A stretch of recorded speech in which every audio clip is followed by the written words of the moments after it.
Hi friends, அடுத்தப்புறமா என்னென்னு பார்க்கலாம். இப்போ சீதாவும் அருணுக்கும் வந்து நடையில பிரச்சனை வருது. இந்த மாதிரி அவங்க அம்மா சாவுக்கு முத்துவும் ஒரு காரணம், முத்தோட ஃப்ரெண்டோ காரணம் அப்படின்னு சொல்லிட்டு அருண் வந்து சீதாவை சொல்கிறாங்க. அதுக்கு சீதா பார்த்தீங்கன்னா, நான் எங்கள் மாமாவை சொல்ல மாட்டேன், இதுக்கு எங்கள் மாமாவுக்கும் சம்மந்தம் இல்லை அப்படின்ற மாதிரி அருணை எதிர்த்து பேசுகிறாங்க. கோவத்தில் பார்த்தீங்கன்னா அருண் வந்து சீதாவை அடிச்சிடறாரு. நம்ம சீதாவும் அழுதுகிட்டே அவங்க அம்மா வீட்டுக்கு வராங்க. அவங்க அம்மாவுக்கு என்ன பண்ணுறதுன்னு தெரியாமல் மீனாவுக்கு கால் பண்ணி இந்த மாதிரி சீதா அடிபட்டு வந்திருக்கா, கேட்டால் விழுந்துட்டேன்னு சொல்கிறா, வந்து பாரு அப்படின்ற மாதிரி சொல்கிறாங்க.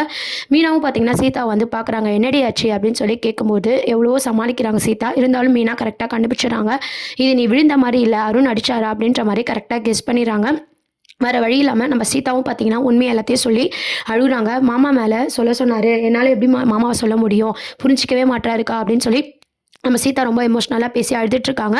சீதா அழுவதை பார்த்து நம்ம மீனா வந்து ரொம்பவே கோவப்படுறாங்க. அருணை பார்த்து நான் கேட்டே ஆகணும்னு சொல்லிட்டு, என் தங்கச்சி நீ எப்படி அடிக்கலாம் அப்படின்ற மாதிரி அருணை பார்த்து சீதா கேட்க போகிறாங்க. இது மூலமாக பார்த்தீங்கன்னா அருணும் நம்ம மீனாவை வந்து ரொம்ப கோவமாக பேசிட போகிறாங்க.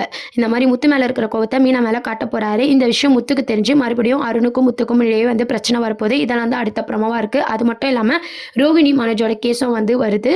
அப்போ பார்த்தீங்கன்னா ரோகிணி வந்து பார்க்கில் நம்ம மனோஜ் வந்து பார்த்த விஷயம் எல்லாமே வந்து ரெக்கார்ட் பண்ணி கோர்ட்டில் வந்து ப்ரொசீட் பண்ணுறாங்க. இதெல்லாம் கேட்டு விஜயா ரொம்பவே ஷாக் ஆகுறாங்க. மனோஜ் நீ இப்படிலாம் பண்ணிட்டு இருக்கியா அப்படின்னு சொல்லி ரொம்ப விஜயா வந்து மனோஜ் மேலே கோவப்படுறாங்க.